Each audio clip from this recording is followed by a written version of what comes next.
What's up, guys? This is yours truly, Clint, and we're gonna give you update number 2 on the Maverick build. My buddy made me some cool SBF Maverick stickers. Shout out to Mike. If you want one, hit me up. We can make all kinds of them. We can make them all different ways. That's just the version 1. So let's get to the shop and see what we're working with. What's up, guys? We are back at the shop. Might look familiar, but yeah, we got a lot going on here.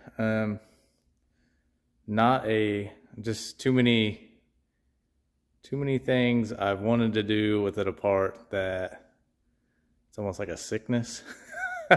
I'm like, oh, since it's down this far, let's do this, let's do that, let's do this, let's do that. So pretty much turned into me building a really serious small tire street car, race car type deal by the time we're done with this, but it's taking time and money. So this winter it should be done. We didn't get anything, we didn't get to race any of this 2021, so but we got a pretty stout setup ready for next year. Almost ready, not really. But we got a plan, and we got a lot of stuff now. So once we're done harvesting, we can really get after it. But here is the car right now. And yes, it is less than what it was last time. But so I am removing all the front suspension on both sides, and I'm selling the old brakes. Had really good brakes on it, but currently cutting out all these spot welds and removing this entire piece, this whole thing, and removing this whole shock tower to where it is just a frame rail and the aprons. When we get it to just being frame rails in here on both sides, I'm going to mount this K-member. We are converting the Maverick to Fox body or New Edge Mustang suspension. They're both pretty much the exact same thing. But here's my K-member. It's the right width for the frame rails. You basically you drill this size hole, just like a Mustang, they'll bolt in, but you put crush sleeves in the frame rails. So like big bushings, I mean. But got that. You can't buy used spindles, or you can't buy new spindles, you got to get them used off of a car. And they all have different geometries to them.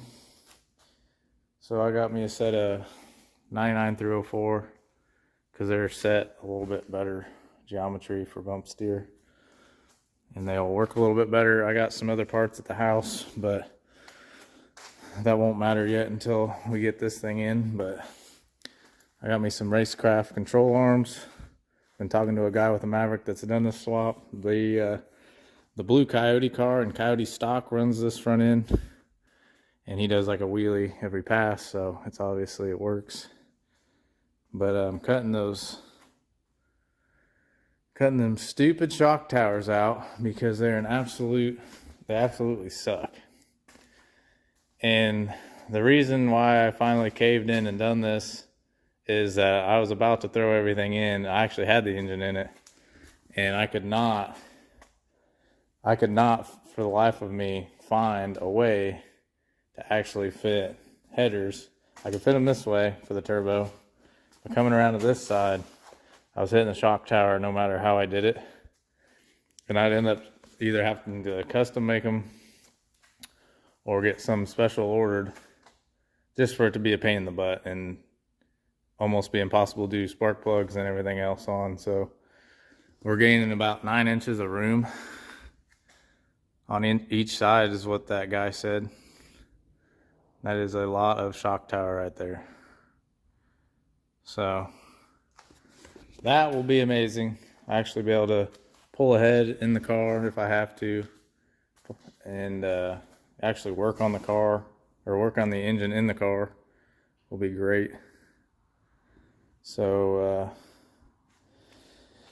yep, that is the stock block setup. I actually just picked up a dart block, but yeah, I don't know. I am really caught up on this. I'm deciding whether, because I've really got a lot of faith that this engine will run the number I want it to, and I kind of just want to prove to all the Chevy guys around here that's been talking crap, saying it won't ever run a 5, it'd split the block, there's no way. But not that a 5's a big deal in the classes and the racing that I do, but it'd just be cool to do it and have a little street runner that runs 5s with a stock block 302. But I got the dart block. Do I run this thing and probably end up killing it, or just put the dart block in and sell this to somebody that just wants to have a mildly hot, pretty hot for a street setup, and they could actually enjoy it rather than me just turning it up and exploding it. I don't know. That sounds like the more logical option, but that's the same rotating assembly I've always ran with this car, and it's been a good little engine, so it'd be hard for me to let go of it. But here's the next thing. We sold the C4 out of it, and we got a built glide set up for 2,000 horsepower. It's all billet, straight cut, everything. It's got a pro brake. It's got a Reed bell, and I think it's a BTE case, all SFI, Vasco shaft, the whole 9. We got a this is for the crank, PTC from I think Dusty custom spec'd it for a turbo small block Ford, and it should work pretty good. It's got a 1.8 first gear in that glide. But yeah, that was pretty much the most expensive part of this entire car build until I bought the dart block. The dart block setup is actually an entire engine. So from a guy my buddies know, and they know it's a legit good engine. So he moved on to a bigger setup, and he didn't even post it online. He just kind of brought it up, and he decided he wanted to sell it, and I got a pretty good deal, so couldn't hold back. But anyways, the old stock 8-inch Ford in this thing has been through a lot, and I don't think it's ready for what I'm about to give it. So we got us a Explorer 8.8 rear end, and it's got the bigger tubes than the Mustangs. They're thicker and they're bigger diameter, so you can actually put bigger axles in them. This has the 31 splines already, but I plan on getting a jig. We're going to cut it to the same width probably, or a little narrower. I pretty much have to relocate the leaf springs to get the wheels tucked in the way I want it to, but we can run factory width, and then we can just relocate these when we decide to do that, because the geometry right now, the suspension works really good on the car, so probably not going to worry about too much of relocating leaf springs. But the plan is run just a full spool 35 spline strange axles in it and put 9-inch ends on it. It's a hell of a lot cheaper than buying a 9-inch built housing with third member with a nice posi unit. I could do a 9-inch case or housing with a spool also, I guess, but this thing I got literally a good friend gave it to me, so have a free housing and might as well use it, you know. So there's the dash. We've been doing some trimming. This button won't work with the cage in it, so I might run like a billet button. That's for my headlights. I might just do like a billet button there since it'll be slimmer. But yeah, I got my bars coming through here, keeping the factory dash in it, just trimming it. But just a lot of little finicky stuff.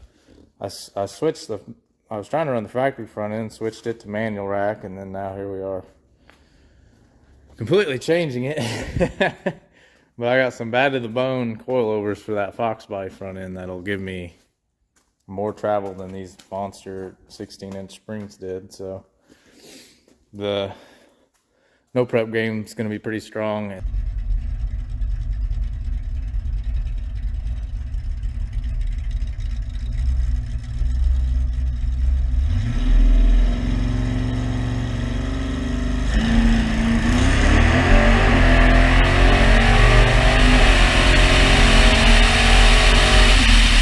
They're really well valved shocks, so I can tighten them up for prep. So you can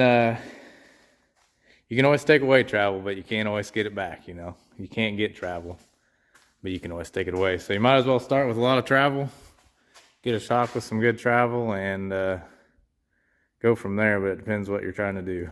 But that's my theory, and I'm sticking to it. But yeah, this thing's a bad little machine. Still got the Gen 3 7875 just chilling over here. Comparison to the nitrous bottle, it's not a super small turbo, but I'd say it's medium sized in my opinion. Some people think that's big, but you hang around I have bad influences. And you look at their turbos and it makes mine look like an ant. So you get out with these no time guys, man, they are nuts. But I got some more trick stuff in the car. I got some I'm running a relay board from Leash, the street strip board, and I think I might do a custom column and then run the switches off, everything off that, but still have, you know, headlights, blinkers, everything, but just on different toggle switches. Because, I don't know, I could run the factory column, but I still want to put turn signal somewhere else, because when you got that turn signal on the column and you put any sort of button wire on there, it wraps around it and screws it all up. But it's still in there. We get a lot of moisture in here, so there's a little bit of dirt and stuff. But yeah, it's still bare. We got to wire everything in once the engine's mounted. We can't do that until we get the engine in, until we get the front end done. So today I am gonna keep drilling out all these spot welds, and there is a absolute buttload of them all over this thing, all the way around both sides, and try to get all that junk out of there. But the car should weigh a lot less. I weigh about 30 pounds more than the last video. But yep, we got some motor plates, motor plate, mid plate, 1/4 inch thick. I've already seen that, but that'll be fun. I think I gotta do some stuff, make sure everything's gonna fit up right and match up right. It'll be fun, but got me a nice little trans cooler from Motion, and some Amazon PTFE. Got all the fittings there and back. My buddy Blake on Reptulate Racing channel, he's running them and hasn't had any issues with them, so I'm gonna save me a few bucks there, and gotta do what you can, save some money doing this stuff. It costs a lot by the time you get done. So alrighty guys, that's about it for the update number 2. And hopefully the next time I see you, the engine, trans, and rear end's in it, and we're doing something cooler.